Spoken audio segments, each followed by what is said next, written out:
ভাই।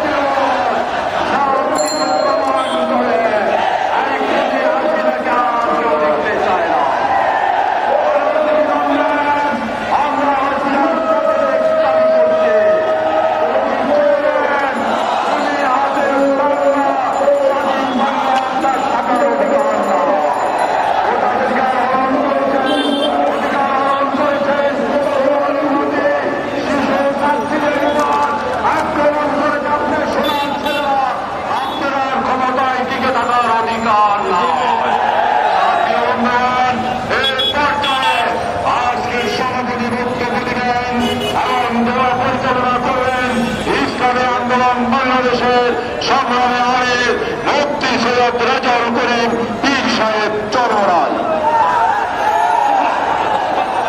আলহামদুলিল্লাহ, আজকে আপনাদেরকে ধন্যবাদ জানাই যারা আজকে অন্যায় প্রতিবাদে ন্যায়ের পক্ষে আজকে যারা রাজপথে এসেছেন। আমরাও রাস্তায় নেমেছি এবং সর্বমহলে ব্যবসায়ী, শ্রমিক, আমার রিক্সাওয়ালা ভাই এবং ছাত্রছাত্রীদের ইউনিয়ন সর্বমহলে সর্বশ্রেণী রাজনৈতিক সহ সবাই আমরা একত্রিত হয়ে আমার মাসুম ভাইদের, আমার